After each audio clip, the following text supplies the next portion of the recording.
Welcome back, everyone. I'm Julian Pastry Time Car, bringing you the next series. And what's Pastry Time without a little bit of leftover Alberto Crumbs Rengifo, who will be my co-caster for this next series. Oh, that's never going to get old.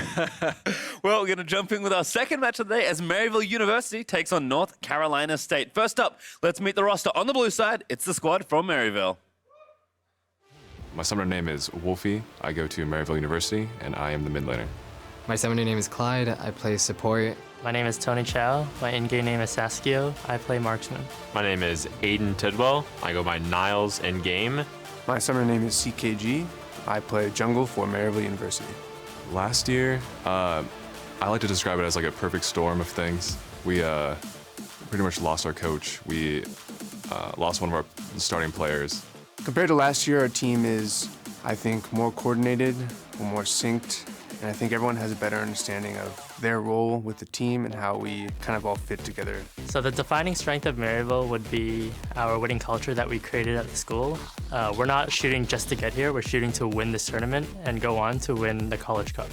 I hope to prove that Maryville is still the best collegiate team out there, and we still have, the best players, and we're still the strongest team, and that we are like the ones to look at, right? And of course, Maryville returns to the college championship with one thing in mind, that is reclaimed the title of college champion after being knocked out last year. And this is a scholarship school with high aspirations. Remember, Maryville essentially came out because of the player, or rather, the owner of Enemy in the LCS, Clerky, who then went on to this college to build that culture that they're talking about, that winning culture, because it comes from the ground up, and they brought in Niles to build a team around him. This is a top laner. Right now, the meta is super top lane focused. A lot of these guys can carry, so I'm expecting a lot of action out of him. And this is someone that's got so much star power that his teammates fondly refer to him as the next Licorice. Don't jinx it. I think people say that I'm the next Licorice because I'm homegrown talent and an A, and the way I play top lane I think resembles Licorice, where especially when he was on E United, he was a heavy carry player. The way that I play the game is very tough to play against. I play a very high pressure role, and I think I play it the best, so I think people are excited to have a challenge. You said don't jinx it? I guess that's all this kid has to ask for. Well, he says he's playing a high pressure situation, or high pressure play style, which means that he's ready to punish a lot of mistakes and a lot of champion picks. That means red side for him is going to be very favorable. That means giving him later picks and flex picks are going to be a huge thing in his champion pool. So I'm looking forward to see what he can do and see if he can talk the talk and walk the walk. As you said, certainly equipped in the meta, but we'll take a look at their opponents now from the south. It's North Carolina State. My summoner name is Plucking Penguin, and I am a jungler. My summoner name is Hani. I play support. My summoner name is Rift Dog. I play ADC. My summoner name is Wolf Skull Rider. I play top lane. My summoner name is Shadow Visions. I play mid lane for North Carolina State University. Most of the team is focused around camaraderie this year. We all play together for like over 2 years now, so we know each other really well. I hope to prove that the South is not necessarily the weakest region, as it has always been memed. We're coming in as like the 8th seed, and everybody's kind of like gotta give us like the underdog status. People don't have much of an expectation for us, so we have nothing to lose, I guess, is the mindset we have.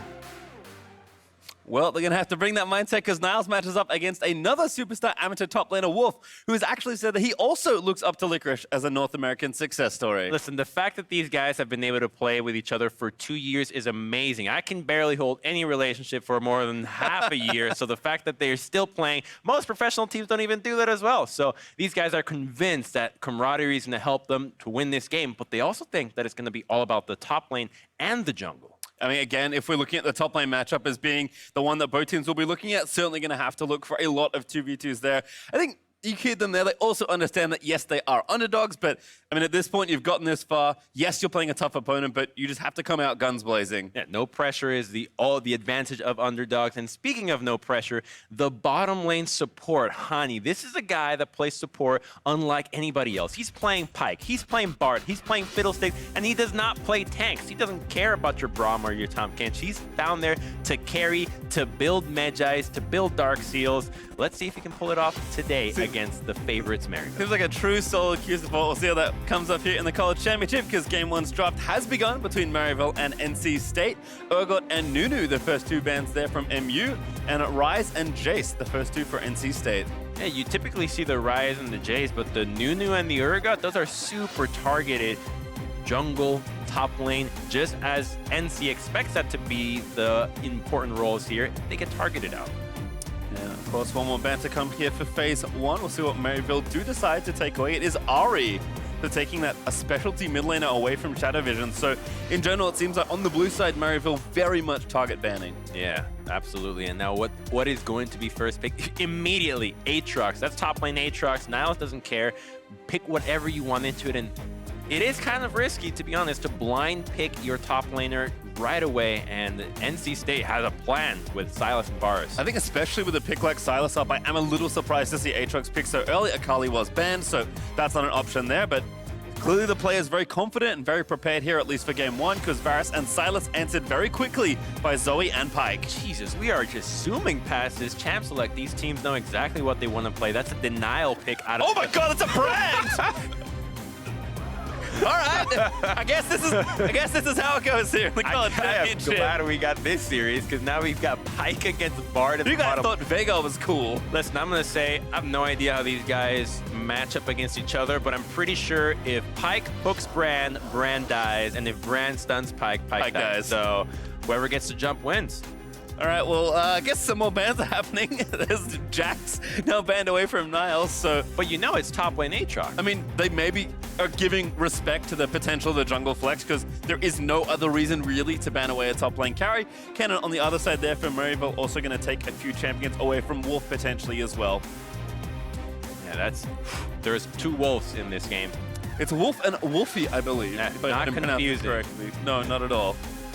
I'm sure we won't mess it up through this entire best of 3 crumbs. No one will get confused. Well, Wolfie used to be called the Wolf's Claw, and I remember playing against him. He used to be a mid laner that would love to play Vel'Koz, love to play Xerath, Syndra, lots of skill shots out of this man, and you see him playing the Zoe once again. So a very skill shot focused player, and if he has been improving every single year, he will be a god right now. Also, shout out to the Maryville coach Zoo with a death note on stage there. Clearly looking through that, as this draft has been pretty interesting so far. Aurelia and Nico round out the last 2 bans of phase 2, and Gragas now picked there for NC State, likely going to Penguin in the jungle. Yeah, but it can also be, I'm just shooting things out there. Sylas can jungle. Yep, it could be Gragas support. There's a lot of flexibility here still.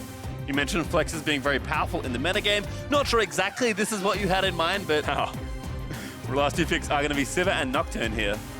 Yeah, so this is a really aggressive composition out of Maryville. I guess their idea is pick you with Zoe, engage with Pyke, just, you know, damage, I guess. It's hard to put these pieces together and come up with a cohesive plan, but I'm sure they've done it before, because if Zoe bursts you down, that's usually enough damage for Pyke to then follow up with the execute. And that is last pick Talia there, looking for the mid lane, so Shadow Vision wanting to get out and be effective with some roams potentially here. Will, of course, give the players a few seconds to lock those picks around, but I think what you see on your screen is likely what the matchup should be.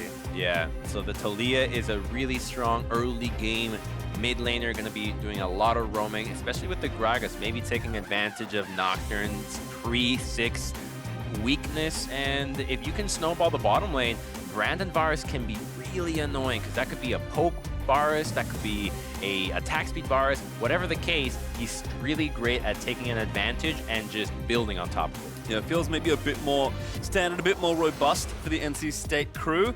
On the other side, I think the best way I can describe their comp is a run at you comp. There's a lot of damage built into the entire composition. Aatrox can pretend to tank, let's call it, with the ulti on and at least try and be disruptive. But I think if your first foray into that team fight doesn't go well, the back half of the team fight's not going well for you. Do you think the coaches feel the one guy that's 1 coach versus 2 feels like he's outnumbered there? Like, oh man, they have 2 coaches and I'm only 1.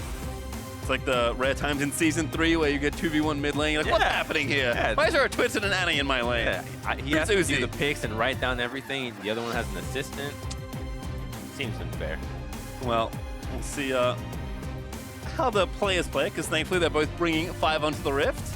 I want to see Niles, man. This guy's saying he's the next Licorice, and Licorice, funnily enough, also played on E United, which is a team that's related to Maryville. So there's a lot of similarities there. Maybe they both come from the same winning culture, which would be just fantastic for Maryville University, considering they do have these scholarship programs for League of Legends, which I cannot believe we are saying that there's actual scholarship programs to play League of Legends in the world. And that's the thing, right? You know, these kids are going to school, doing well, and also playing League when they can. And clearly, they were good enough to make it here into the top 8. But that path is potentially there. We've seen academy players come up and play in the LCS and be successful. We've seen players from junior leagues around the world also move to NA and be successful. So potentially college is the foothold if that's what you decide you want to do after school. Is, hey, you know what? I'm pretty good at this game. I want to keep trying to play and go pro. Can you imagine that you're a transfer student, an international transfer student from League of Legends? Oh, wow. All right, well, we'll see what settles down here, because second best of 3 was a pretty spicy 3-game affair to kick off today if you did miss that last series. But Maryville's certainly feeling like the favorites here up against NC State, as Saskia just hanging out in the brush, not wanting anything too crazy to happen. We did see a small 3-man poke into the jungle just for a bit of vision there, but other than that, it's going to be some pretty standard stuff, as both junglers are going to start on their red buff. So North Carolina State is saying that this is going to be about top and jungle, and they have a much more aggressive top and jungle, at least pre-6. With Gragas and Silas against Aatrox Nocturne, they should be able to win that one.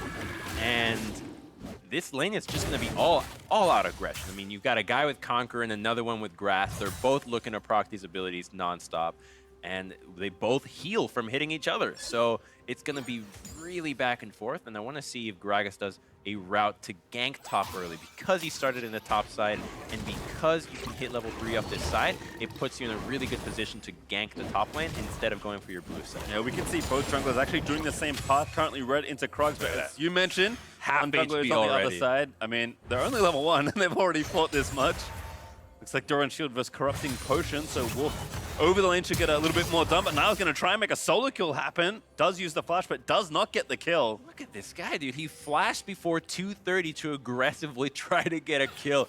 He is not holding back in this lane, and Gragas is still in the top side, and his jungler is opposite to him, so he's going to be needing to crash that wave quickly before he exposes himself to the gank. Good Brand poke there. Good hook there onto Rift Dog by Clyde.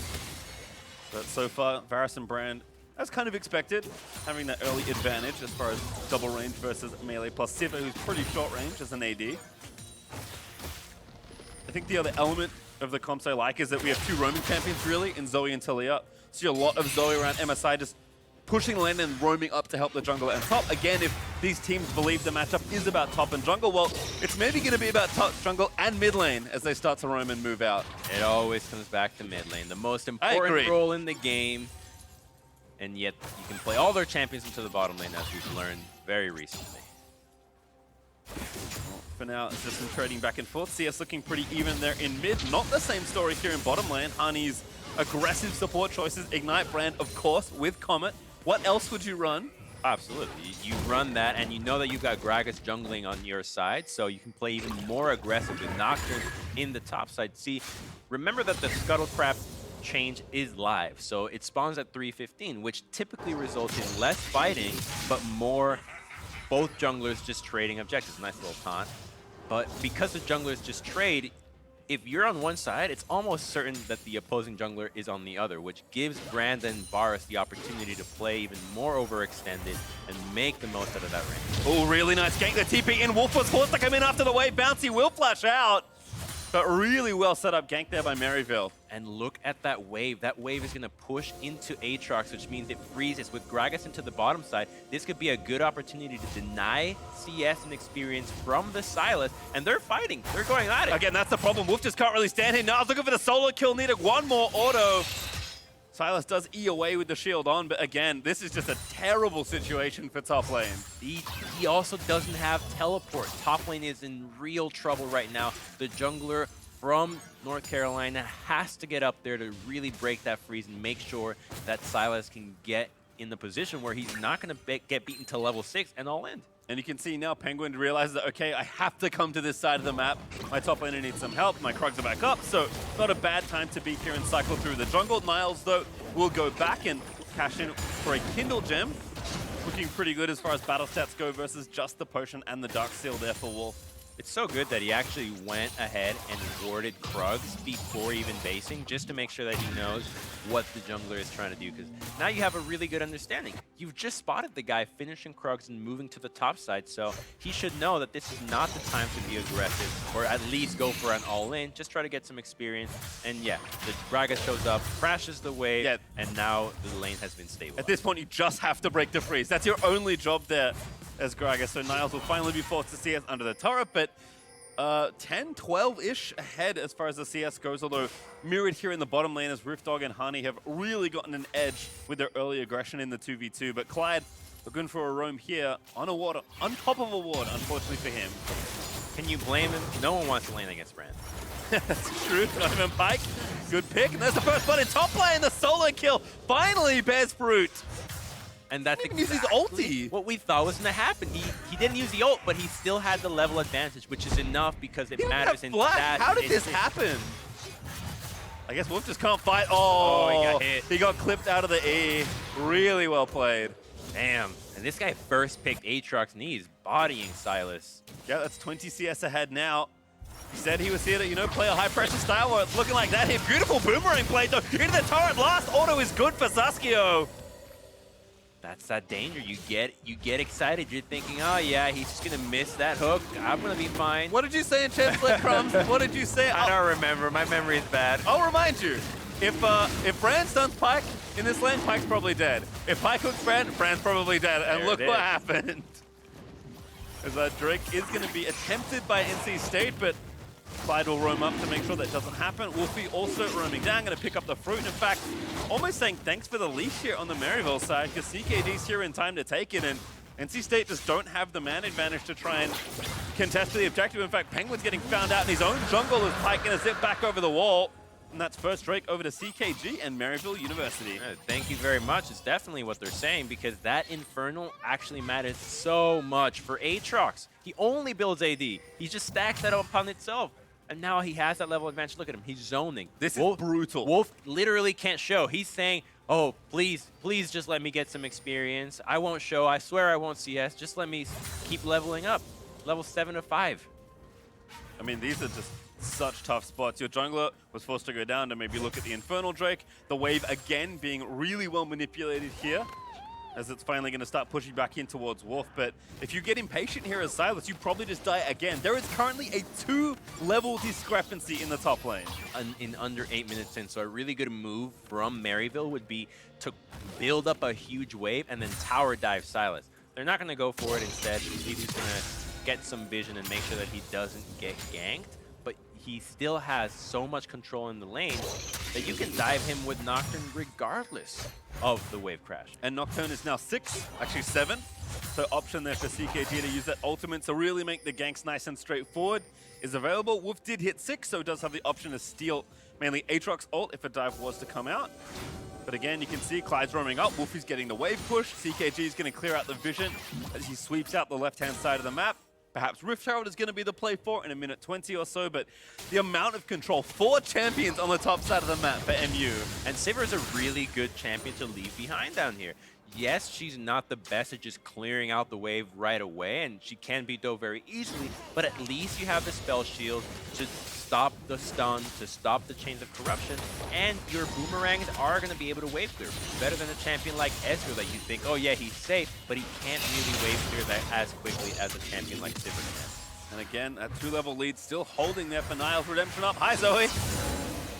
As Wolfie going to try and help out there. That Nocturne just waiting in the wings. I mean, both junglers are trying this, but here the dive is going to start off well done to Pop. There's the paranoia, and they're going to dive in again, straight past the turret. Now into the jungler. That's the squishy target. Penguin, we're going to get pulled back, but he does flash out of the way. Meanwhile, Clyde did take out Brand again as Riftdog. He's going to get the trade kill, but we'll check that out in just a moment. Wolf going to get dived and taken down. Niles going to take another turret shot and will die as a result, but Wolfie up here to make sure Penguin will die as well. He popped Predator. He's going to have to try and run, but I don't think there's really anywhere he can go to. Just buying time into the turret he goes. The kill ultimately goes over to CKG. Oh, he just wobbled away, but man, we knew they were going to go for the dive, and even Gragas expected it, but they were just nowhere near strong enough. The red smite, the nocturne damage, the half HP on Wolf. Let's see how it starts off. So they go immediately onto the Silas, but they do a really good job of flashing away and getting back into that tower. Really good from Gragas to get away from that leash and clearing out the minion wave so that the turret starts aggroing again. And by making sure that he dashes into the Aatrox on the second Q, he doesn't get tagged by it, gets to heal a little bit, and it goes so much better. Let's take another look at this one. This is Pyke against... Yeah, lights went out. They think maybe they're safe because they got the Talia here. Clyde says no. Honey goes down, and Riftdog's going to stand and fight. Does get the snipe down, but Shadow Vision too late on that roam. So just a 1-for-1 trade at the end. Just a trade of kills. I mean, Varus is really happy getting any amount of kills. He knows he can carry this match because a lot of the guys on MU are going to be wanting to dive on. The Nocturne, the Aatrox, even the Pyke. So because he is attack speed, he can defend himself. That's a beautifully placed Zoe bubble there by Wolfie. And Wolf himself still getting chased down. Zoe over the wall. Portal jump not quite far enough on the Paddle Star. So Wolf will live this time as Shadow Vision trying to desperately push the wave into turret. Hani also fancying a roam up as Penguin at least is going to take some jungle here, but the top lane advantage continues to compound. Crumbs, he channels the Rift Herald top, and Niles just going to collect all these plates as Wolf might get dove again. I think they're going to be looking for it. Nocturne's ultimate is about to be back up. Here it is. Yeah, and Wolf can't hijack the Aatrox soul, so that's going to be a kill. CKG collects it.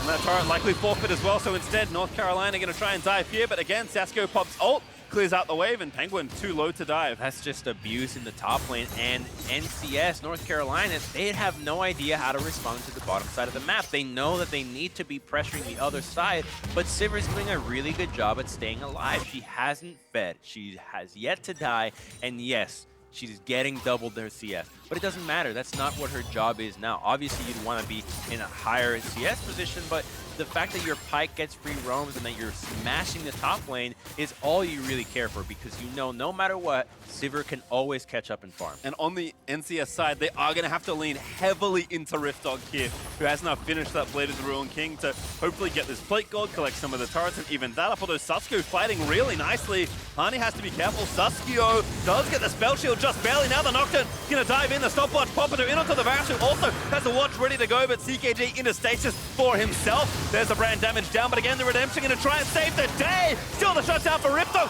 Great Sonya's there, avoiding the Pyke ulti, but Riftdog still going to die. A great hook there from Clyde onto Penguin, going to try and get Sasuke the follow-up kill. Here comes Shadow Vision now, looking for the roam as Sasko flashes forward. He knows he's going to get the kill, but the fourth watch of the fight goes, and Hardy able to get the kill on the other side. Wolfie too late, misses the bubble. Now going to keep chasing, portal jumps away, gets a blade proc, but can't quite find the fight.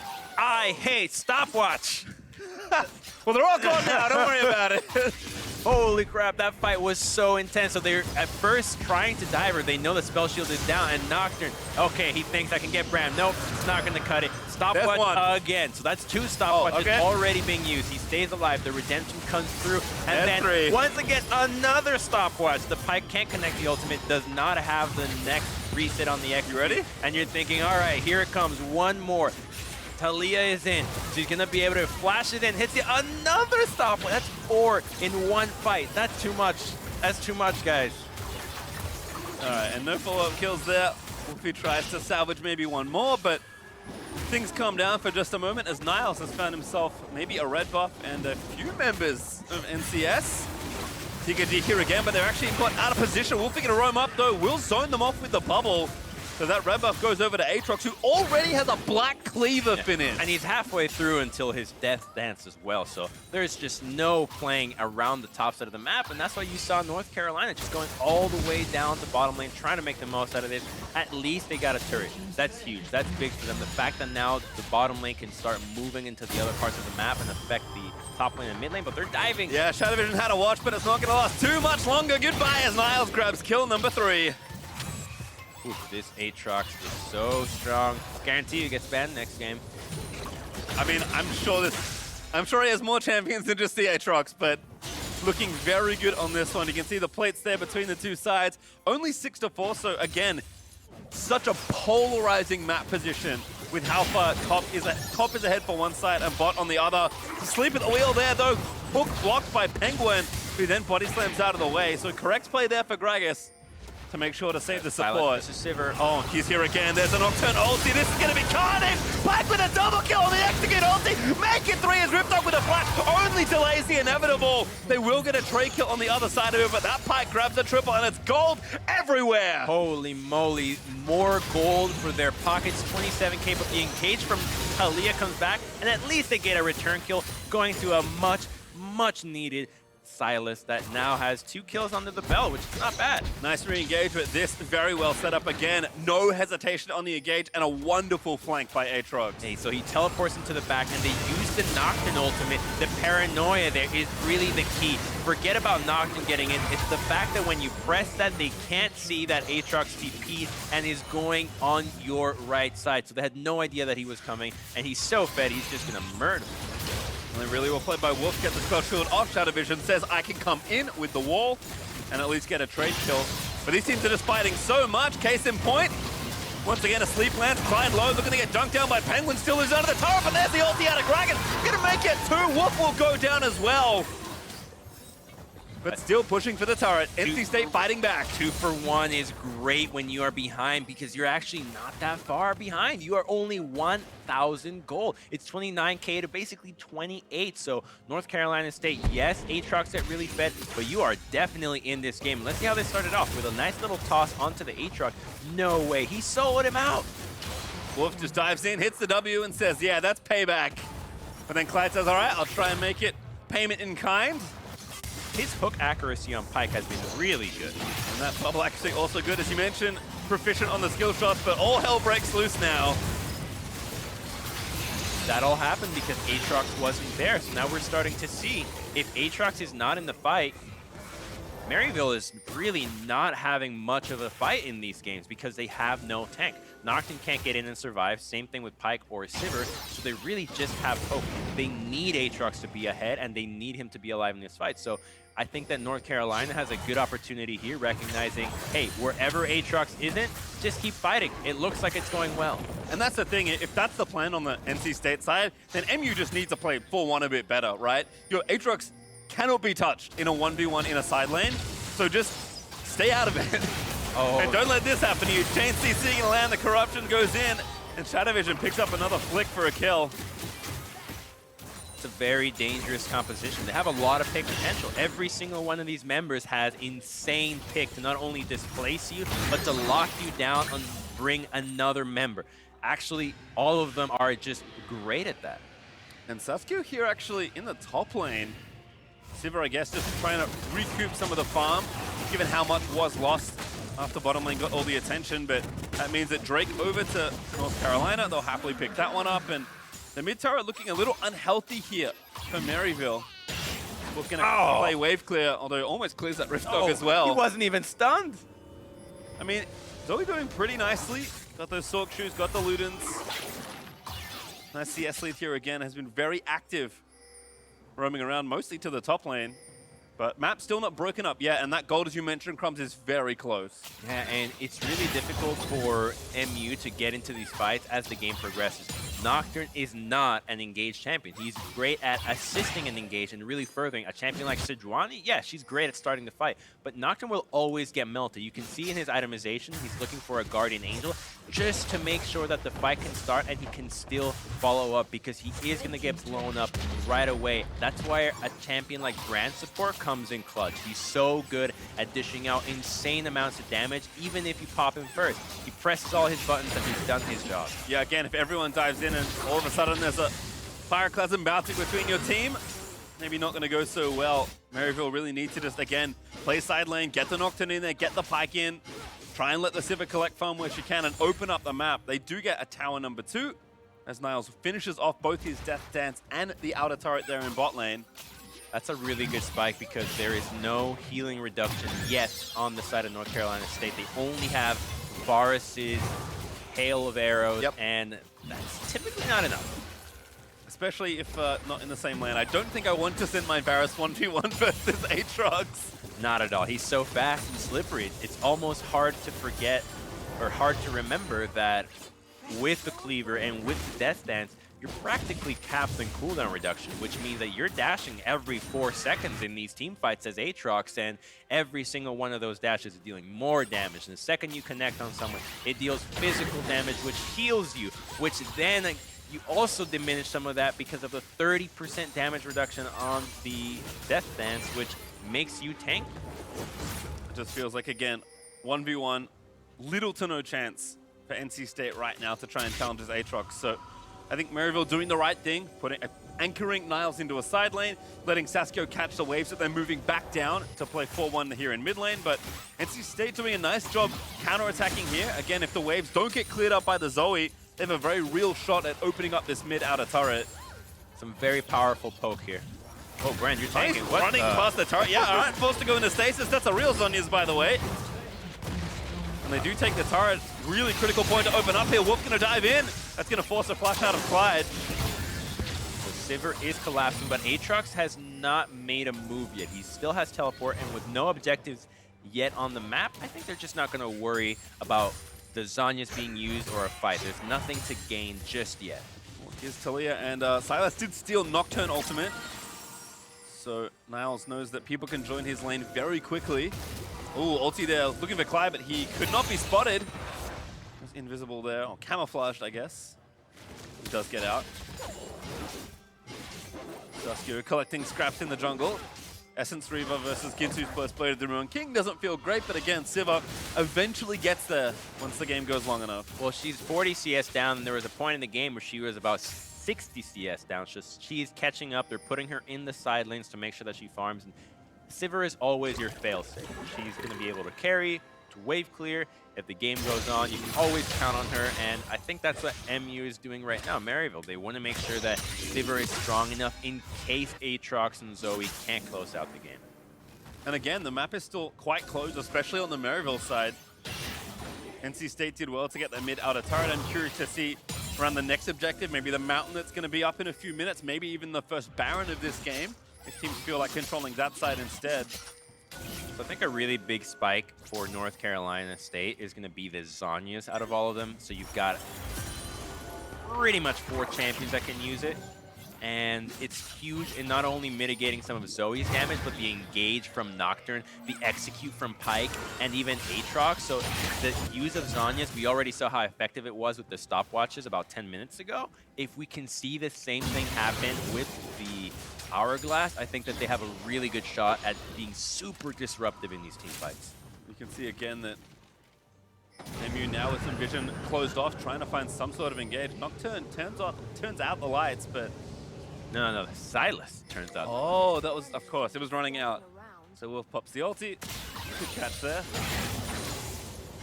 And the push going to continue here. But again, clear, really nice wave clear. Wolfie with some nice poke, but they have to probably commit to a full-on dive to try and take the turret. So instead, maybe just going to fall back, wait for the speed, trying to wear out, or maybe not. And just take the Drake. This is a huge dragon. Whoever gets this dragon is going to be able to basically turn themselves into a Baron-taking team.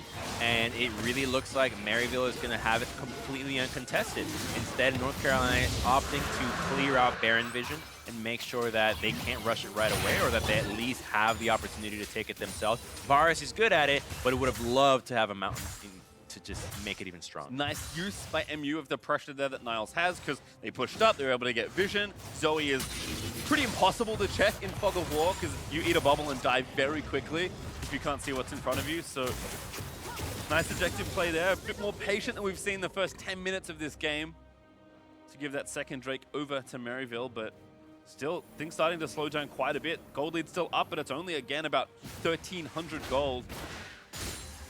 It's been a while since we saw any attempts at diving Wolf, Silas in the top lane, and I think that's because the itemization has turned into more armor. You've got the stopwatch now, the healing is going to come in even stronger from him, and with the Proto Bell, you can get away from picks, so it's a lot harder to dive him now, and he can steal your ult and survive long enough to maybe even stay alive if he gets a kill on the tower dive. So they're no longer thinking about tower diving this lane, or even tower diving him on his own. So yes, Niles has pressure in this matchup, but it's not the pressure that's going to be able to crack down turrets and just take inhibitors on its own. Yeah, really having to play these long lanes Niles is trying to push up and threaten the tier 2 to buy his team space here in mid lane, but that mid outer turret continuing to be a pretty large sticking point here.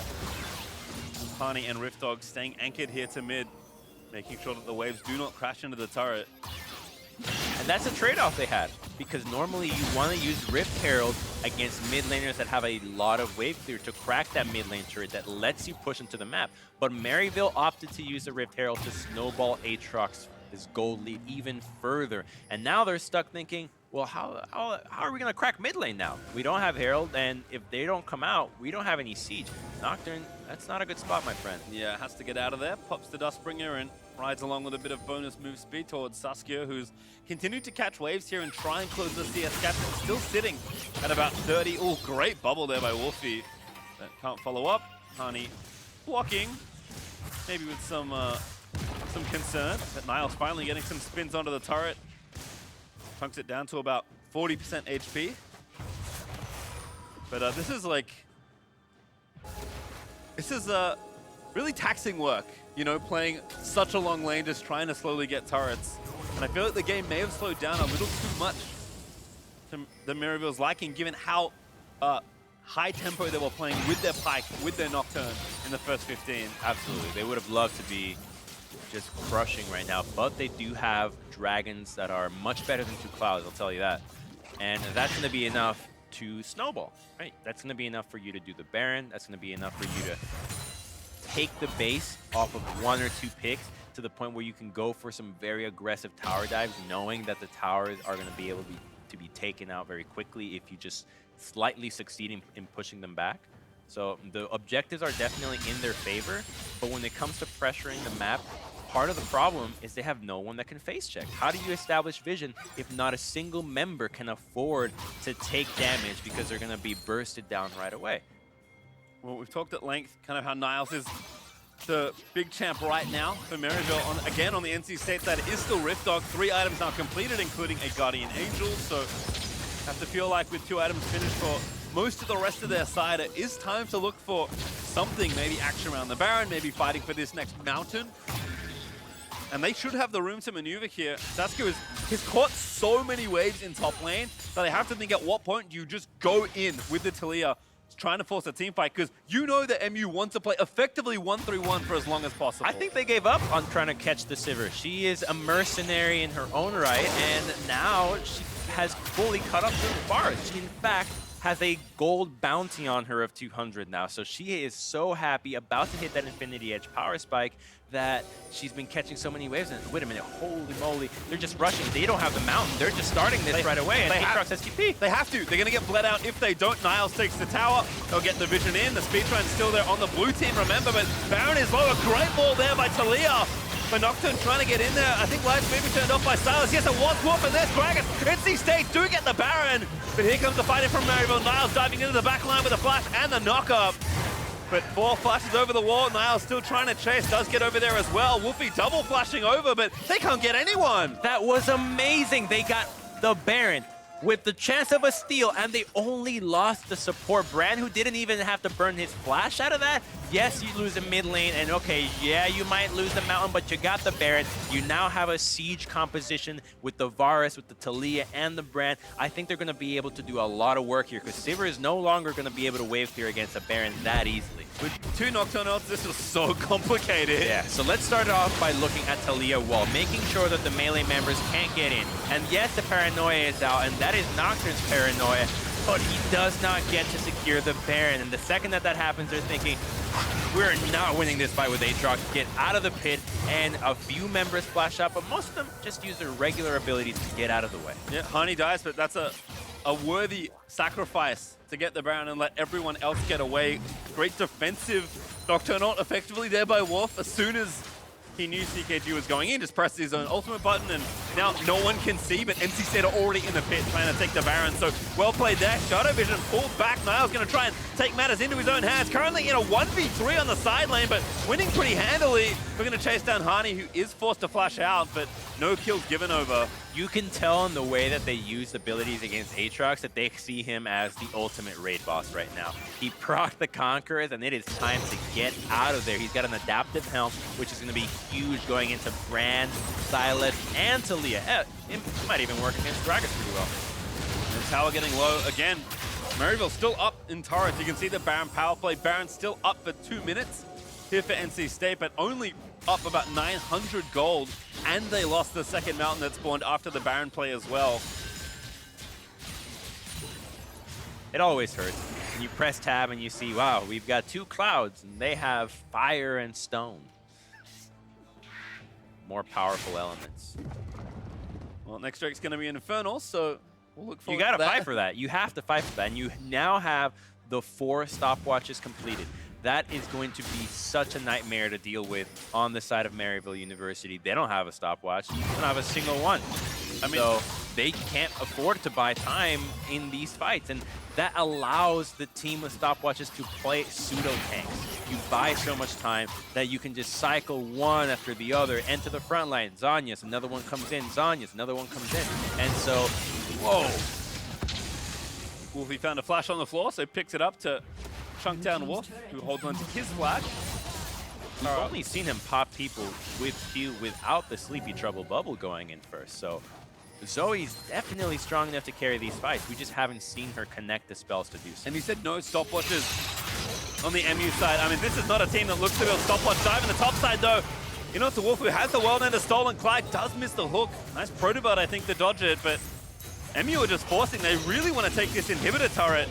They commit 3, they will get it, but Penguin's down here now as well. They can't see anyone else. We know that Shadow Visions is ready with the ultimates to roam down, so Maryville wisely assessed that it's not worth the fight, and Sasuke even gets the kill on Tahani, who... But how does that happen, that the Sivir on the top side of the map can take a kill out of the Brand when they are down numbers? I think the Zoe might have had something to do with it, as we'll get there in a moment. Oh, caught in the wall there, but good flash from CKG. Niall still trying to fight it out, and he's going to make it happen!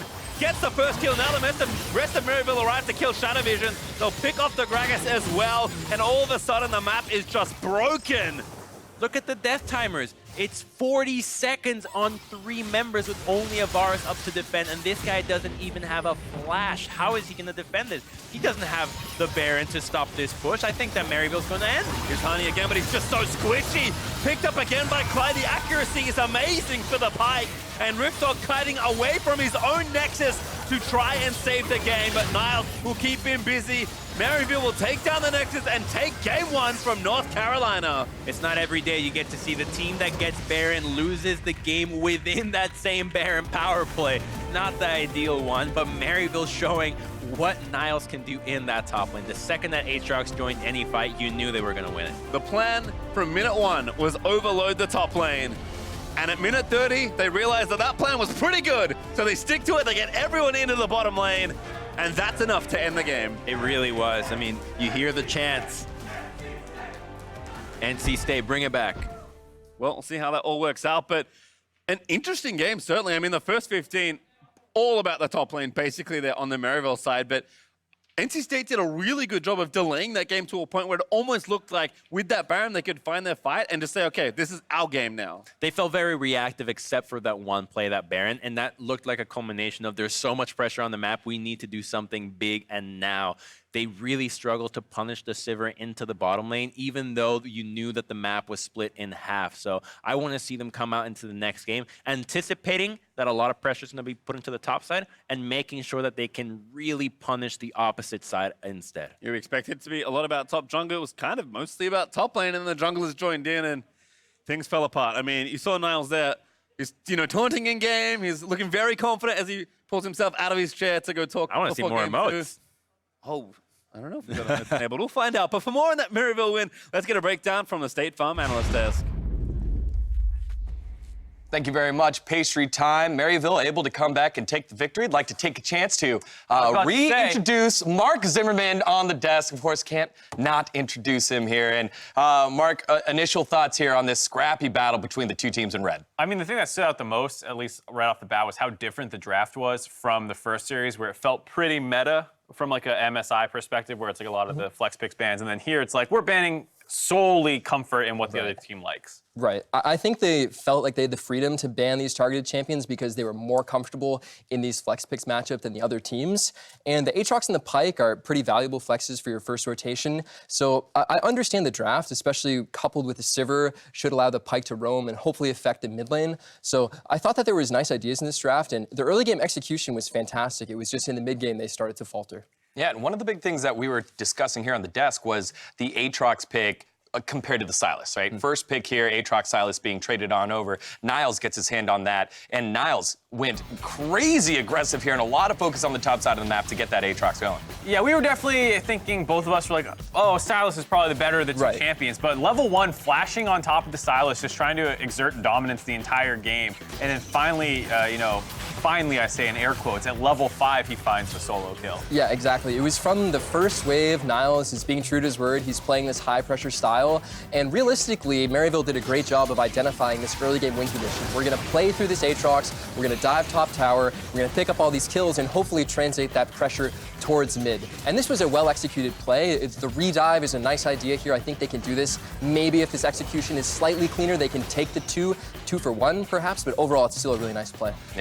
Yeah, I mean, you can feel that this is their play style, and like you said, it could always be cleaner, it feels like with them. Like the flash level 1, as much as we're talking about, wasn't really that useful there. Maybe they could have done some things differently. This one was very clean, but that was the important part is that, like, mentally they're approaching it the right way, that we want to snowball this Aatrox. Yeah, it was very clear. It was like, oh, another 5 minutes, Wolf's died again in the top side of the map. It was very difficult for him, and I think he did a good job stemming the tide here from Maryville, and then all of a sudden, it got very scrappy at 15 minutes. Varus taking a massive gold lead because Clyde, the support from Maryville, roaming a ton, gave Varus and Brand, the opposite side, Riftdog and Hani, opportunity to get a CS lead, and then all of a sudden just start these fights.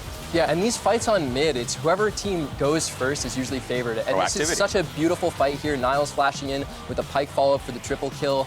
All of this is fantastic, and they use this pressure to hopefully secure the mid 1 tower.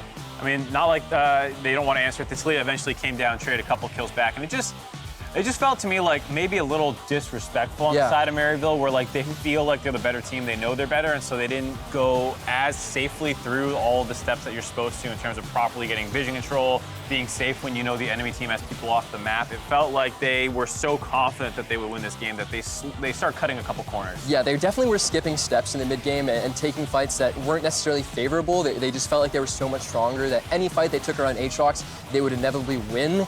And here is an illustration of that, where Niles is just way too strong at this point. At this point, he's got the Death Dance, the Black Cleaver, and he's able to sustain through everything. And they just rolled over the back half of this game. Yeah, you expect a little bit cleaner win here from Maryville, the one-time champion back in 2017. But you see the gold graph, they're able to control the game, give it back a little bit, but then eventually. I mean, you would never know that the enemy team got a Baron. Where is the Baron? I'm like looking for this. Is it right at the end? You would have thought that Maryville got the Baron with how the game spiked at the end. I mean, that just kind of shows, as much as we're saying they might have been a little disrespectful, that they do look like the better team, that you can lose a Baron when the enemy team kind of all in on it, and they still had like a negative 300 gold power play at the end of it. Yeah, and we saw Zoo there outside going back to the lab with his boys. I'm sure that he's not pleased with the way they won that first game. From a coach's perspective, there's a lot to talk about there, a lot that could be cleaned up. So I'm sure that second game is going to be much slower and controlled and hopefully a bit cleaner. So NC State will be taking the back to blue side. So they will be flipping the draft on over and try to figure out how they can best find a little bit of wiggle room here in the draft. I like the way that they played after stemming the tide. Riftdog and Hani making plays around the map, but Wolf just was stuck a lot. It feel like we missed Penguin execution on his ult multiple times. I think maybe that staged nerves. What do you say to them? Yeah, I mean, nerves are always going to play a factor in these series, especially in the first game. I think going back to blue side, though, is a bit strange for me, especially since we identified that top lane is such a powerful position for them. It seems that getting that counter pick is valuable, so perhaps they're looking to first pick Aatrox and deny that pick or something like that. But there's clearly a planned first pick here. Since both teams identified that top lane is the power point, we'd expect a counter pick, but they're not taking it. Yeah, it's a weird one to try and break down why blue side is favored for them, because they didn't really follow the meta in that sense already, where one team took Aatrox, you took Sylas, but it feels like if they're not prioritizing Sylas, you're just going to get it again on red side. So it's hard to know exactly what they're targeting on blue, but we'll see what their plan is. We will see. We'll see if the NC State Wolfpack will be able to even the score when we come back with Game 2 against Maryville. Don't go anywhere. You're watching the Collegiate Championships.